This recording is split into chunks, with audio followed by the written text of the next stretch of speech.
கர்த்தருக்கு பிரியமான சகோதர சகோதரிகளே, இந்த நாள் வாக்குத்தத்த வசனங்கள் ஏசாயா 35:6.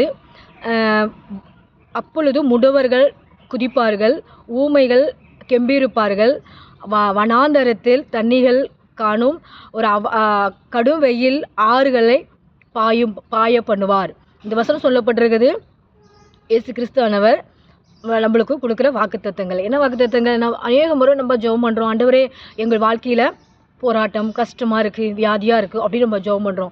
ஆண்டவர் நம்மளுக்கு இந்த நாள் சொல்கிறாரு, நீங்கள் ஆண்டவர் இடத்துல கேட்கும்போது ஆண்டவர் உங்களுக்கு அநேக காரியங்கள், அநேக வார்த்தைகள் ஆண்டவர் உங்களோட பேசுவார்கள்.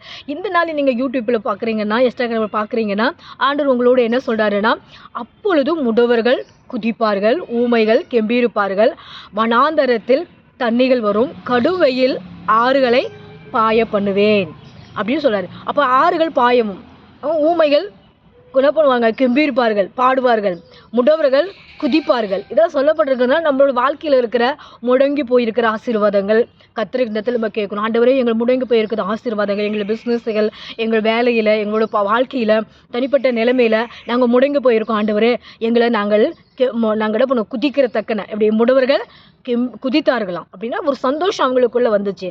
ஊமைகள் கெம்பீரித்தார்கள். அதனால என்ன பண்ணுறோம்? நம்ம ஊமையா அப்படின்னா நம்ம எதுவுமே நம்மளோட சாட்சி நம்மளோட வாழ்க்கையில் இல்லாமல் இருக்கலாம். எதாவது நம்ம வாழ்க்கையில் ஒரு நல்ல ஒரு காரியத்தை நம்ம செய்ய முடியாமல் நிலைமையில், ஒரு கஷ்டமான நிலைமை, ஊமையான நிலைமை, ஒரு ஒரு ஒரு ஒரு என்ன பண்ணலாம், ஒரு சப்புன்னு இருக்கிற ஒரு நிலைமையில் இருக்கலாம். ஆண்டவர் இந்த நாள் சொல்கிறாரு, நீங்கள் என்ன பண்ணுவீர்கள்? கெம்பீரிப்பீர்கள். ஆண்டவர் விசுவாசிக்கணும். முதலாவது கெம்பீரிப்பீர்கள். அப்படி ஆண்டவர் நீங்கள் சொல்லியிருக்கிறீங்களா? ஆண்டவர் ஊமைகள் எல்லாம் என்ன பண்ணுவார்களாம்? கெம்பீரிப்பார்கள் சொல்லியிருக்கீங்களே. எங்கள் வாழ்க்கையில் இருக்கிற அந்த ஊமை போல் இருக்கிற வாழ்க்கையில் இருக்கிற அந்த கஷ்டம் எங்களை விட்டு மாற்றுங்க ஆண்டவர். அப்படியே ஊமைகளுக்கு மட்டும் வசனம் இல்லை, உடனே பேசுவாங்களேன்னு இல்லை, நம்மளுக்கும் அந்த வார்த்தை தான். ஊமை போல் நம்ம வாழ்க்கையில் ஏதாவது நம்மளுக்கு கஷ்டமாக இருக்கிறோம், எது நம்மளுக்கு பேச தெரியல, எதுவும் நம்மளுக்கு செய்ய தெரியல, நம்மளுக்கு எதுவும் நம்ம எது செஞ்சாலும் அது எல்லாமே ஃபால்த்து ஆகிடுது, அதில் வேஸ்ட் ஆகிடுது. அப்போ கூட நம்ம என்ன பண்ணுவோம்? ஆண்டே நாங்களும் கெம்பீரிக்கணும் ஆண்டவர், எங்களோட வாழ்க்கையில் எங்களுக்கு கெம்பீரிக்கத்தக்கன்னு எங்களுக்கு உதவி செய்யுங்கன்னு சொல்லி நம்ம ஆண்டவர்கிட்ட கேட்கும்போது நம்ம வாழ்க்கையில் ஒரு கெம்பீரிக்கத்தக்கன அற்புதம் செய்வார்னு சொல்லப்பட்டிருக்குது. அப்புறம் எங்களை சொல்லப்பட்டு கடும் வெயில் ஆறுகளை பாய பண்ணுவார். கடும் வெயில் அப்படின்னா ரொம்ப வெயிலாக அடிக்குமா? அங்கே எப்படி ஆறுகள் வர பண்ணும்? எப்படி அங்கே தண்ணி எப்படி வரும்? இங்கே வெயில் அடிச்சுட்டே இருக்குது. எங்கே மழை பெஞ்சால் தான் தண்ணி வரும். மழை பெய்யாமல் எப்படி தண்ணி வரும்? இங்கே சொல்கிறாரு ஆண்டவர், கடும் வெயில் ஆறுகளை பாய பண்ணுவேன்.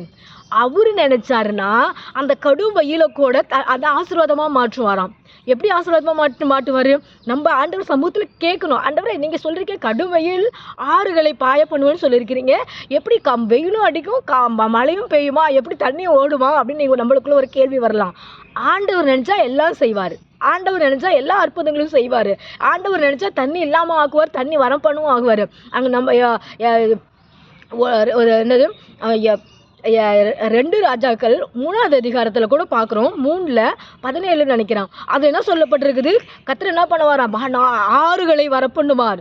அங்கே அது என்ன சொல்லுவாங்க? காற்றையும் காண மாட்டாய், மழையும் காண மாட்டாய், உன் ஆடுகளும் உன் மிருக ஜீவங்களும் குடிக்கும்படி பள்ளங்களை நான் நிரப்புவேன்.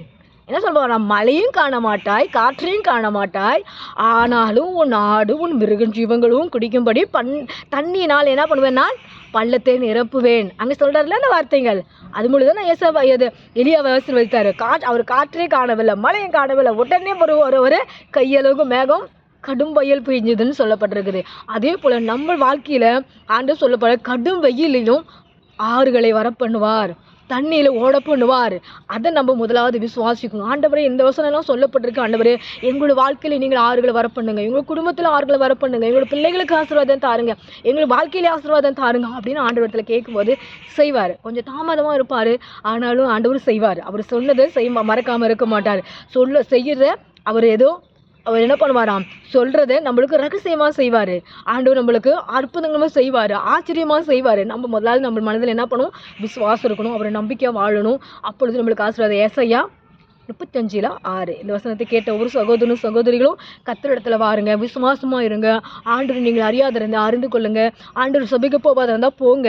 ஆண்டவரை பற்றி நீங்கள் இன்னும் அதிகமாக ஆழமாக அறியணும்னா பைபிளை வாசிங்க, அதன்படி நடங்க. சபைக்கு வாங்க, சர்ச்சுக்கு வாங்க. எப்படியாவது அக்கம் பக்கம் சர்ச் இல்லைன்னா போங்க, ஆண்டவரோட நாமத்தை உயர்த்துங்க. அப்படி இல்லைன்னா எங்கள் பக்கம் வாங்க, நாங்கள் உங்களுக்கு சொல்கிறோம். எங்களோட டெல்லிக்குள்ளார பித்தமரா காவில் இருக்கோம்.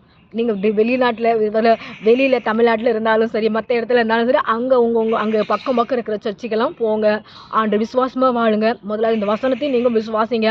வசனத்தப்படி நீங்கள் நடங்க. கர்த்தர் உங்களை ஆசீர்வதிப்பாராக. ஆமென். God bless you.